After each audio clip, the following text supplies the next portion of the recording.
Hi, LeoandLamb. This is Gothic Orca 1895, and I'm auditioning for your Lord Shen documentary.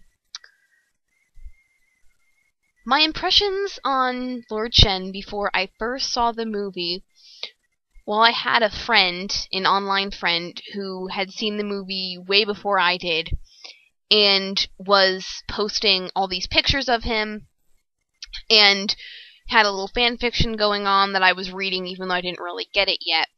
I'd heard several people that I knew saying that DreamWorks had done a really good job, balancing this villain, and that they really liked the fact that he had a backstory and a good reason for being evil.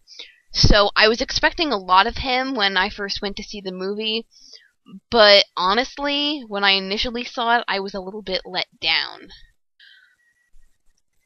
I think the thing that I like the most about Lord Shen now is that he has a lot of depth to him, but because it's not all completely covered in the film, if you're a fanfiction writer like I am, and I do like to think I'm a bit on the higher end of the spectrum with fanfiction, you can really delve into his family life and his origins and his real reasoning behind making the choices that he made.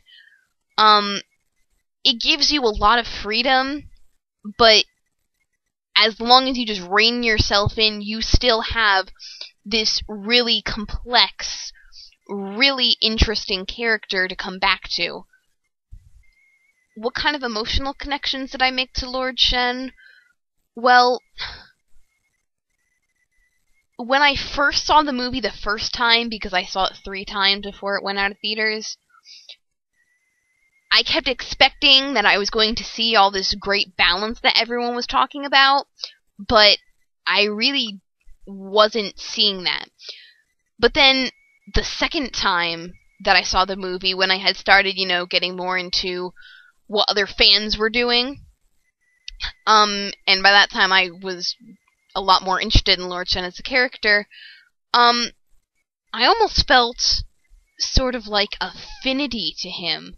And I wonder if other people do too, because we've all kind of had those moments where we feel like it's our parents that are the bad guy, and that we do anything to get their attention because they're just too busy. And I almost feel like this whole this desire that he had when he was younger to have this invasion was kind of spawned from the fact that he was trying to show his parents that he was capable. He was trying to show his parents that he was worthy of their attention. Because if you go look at the fan sources like the Kung Fu Panda Wiki, you hear about some of the concepts that weren't even mentioned in the movie. You hear that, he was sickly and his parents weren't really paying attention to him. You hear stuff about the soothsayer being his nanny. And to me, they really should have mentioned that in the movie, because it would have been really interesting and given a lot more interesting views on the character. I don't know why they took it out. Well, Gary Oldman's performance.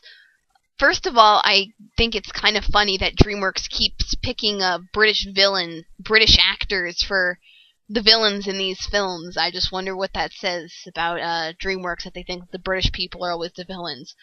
But, Gary Oldman, he's done voice performances before, and the funny thing is, you can never really 100% tell it's him, because his regular speaking voice and Lord Shen's voice, they sound surprisingly different. But other than that, he did a great job, especially with the limited amount of material that he was given. I really like some of the really likable insanity that he put into Lord Shen. The infamous parting gift line.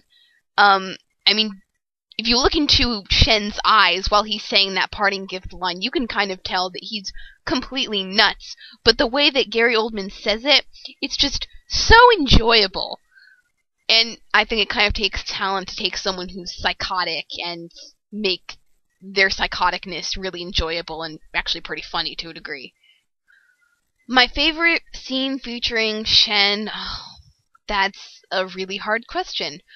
I think that I like any scene that he's in with the soothsayer, because, like I said, if you go look at some of the fan sources and it's talking about concepts for the film that just never got mentioned, the soothsayer was his nanny, and once you know that, it just adds this whole other dimension to their relationship. I always kind of wondered, he was ready to stab the wolf boss for questioning his little year of the peacock thing. So why was he letting the soothsayer, eat his robes and completely, rebuff him every other second? You can tell that if Shen ever truly loves someone, it was probably her. I also love, during the fireworks factory scene where it was, the fight between Poe and Shen when Poe got shot out of the factory by a cannon. I love the animation on Shen, specifically in that scene. There's just all these little head twitches and eye twitches, and the way that his feathers are bobbing while he walks. It's just so incredibly detailed, and I just wonder, how did they do that? They make it look completely natural, and I think that in general, the character animation on this movie is some of the best that I've ever seen, and I'm an animator, so that means a lot to me. For Lord Shen's future, I definitely don't think that he should have been killed by getting squished by the cannon. And I think that most people feel that way. We've clearly seen that a lot of other characters in these movies seem to be kind of immune to the laws of physics. Especially with Poe, he got shot out of a building by a cannon, and he pretty much had some bandages that he didn't really need because he was fine. I personally would like to see Shen redeem himself in whatever way that might entail. I think it's possible. I think his evil was more because he was not really sane. He was kind of psychotic. And that if he figured out a way to get around that, then he could probably redeem himself. I know a lot of Shen fans want him to, take over China or whatever, be the emperor. I don't necessarily think that he's destined to be a leader and do that kind of stuff. But I do think that, he deserves a chance to especially redeem himself with, our protagonists. It would be nice to see that happen, but I don't really have any hope of it happening. But I hope DreamWorks proves me wrong. Well, the wolf boss / boss wolf, which one is it? There's all this contradiction in the official sources. I don't know which one it is. Anyway, he's another one of the characters where if you look on the website, you can find some, in the official Kung Fu Panda website, actually, you can find some really interesting information about him that you wouldn't have heard otherwise. And what I heard about him was that he had some kind of friendship or bond going on with Shen. So I don't know what his relationship with Shen was compared to his pack. He clearly wasn't completely nuts because he did somewhat try to redeem himself at the end. He was a very entertaining secondary antagonist. He was kind of a good counterpart to Shen. I might have liked to see a little bit more to their relationship than just Shen was giving the orders and yelling at him and threatening him with knives. If they had some kind of former bond or friendship, I would have liked to see that shine through, and if Shen does make it, then hopefully I can see that in the future. Lord Shen or Tai Lung? Well, I think that's really, there's no contest there for me. It's Lord Shen. And here's why. DreamWorks has what I like to call the generic villain backstory for their Kung Fu Panda villains specifically. I don't know if this applies to other films, it might. But, I've noticed that with the Kung Fu Panda villains, they have almost the exact same backstory, just with a few variations. Tai Lung, Lord Shen, And if you've seen the first episode of Legends of Awesomeness, it's been posted on YouTube. The villain in that episode, they all have the same basic premise to their history, which was that they didn't really have a reason to be evil. They were living a normal life, or so the story goes. And then, for some reason, something bad happens, they find something out, or something doesn't go their way, and their first impulse is to go on a rampage. And every time I see that, I'm always left wondering why.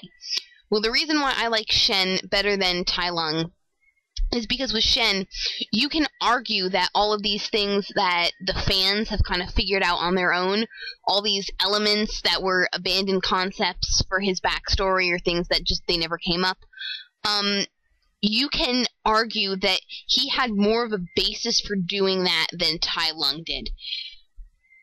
Like I said before, I think that everything horrible that he did was almost sort of partially some kind of plea for his parents' attention. And he could have, I mean, depending on how long this kind of neglectful thing was going on, he could have developed some sort of psychosis. It would be really fascinating to look into that. But, that's what I think. I think that Shen was more justified. He's a lot more complex. I feel like in the way that he speaks, in the way that he acts, there's more there. There's more to him than there was with Tai Lung. Tai Lung was just a big, muscular villain, and he beat people up. And they gave him a bit of a backstory, but it still left a lot of things that you're just left asking why. Do I think Lord Shen is the best villain of this year? Yes, I do. I have not seen every single movie of this year, obviously, but I don't think that many other movies can pull off having an albino peacock be your villain and make that a genuine threat. Because he's an albino peacock with knives in his robes and a cannon. Lots of cannons, actually. And he's really, really smart. And he can kill you if he wants. So, I can't say I've ever seen a peacock like that. And DreamWorks actually made me believe that the peacock would act like that. So, yeah, he's the best villain. Things I want to say about Lord Shen is I've gotten so heavily involved in all these things that the fans do for Lord Shen, all the fan art, all the fan fiction. I'm involved in that. People are being really creative with ways to revive Lord Shen. And, I would just like to address this in case somebody at DreamWorks is watching this. DreamWorks, there is a very large audience for your Kung Fu Panda movies that is ages like 12 to 19, approximately. I mean, yes, there's like 5-year-olds, 6-year-olds, 7 and 8-year-olds that like it, but there's actually a young adult audience that we like this and we really read into it. We'd appreciate it if once in a while you would throw us a bone. You would give us something that we could really latch onto. Whether that's in the movies themselves or, some kind of merchandise, because we only have like an ugly Lord Shen action figure. We don't have plushies or anything. We think that it would be profitable to you, or at least I think this. I think it would be profitable to you if you would occasionally cater to us. Because we're not a minority. There's a lot of us. Lord Shen has the largest fan base of any Kung Fu Panda character. I think that you are missing out on an opportunity here, and if you are smart, you will not let him stay dead.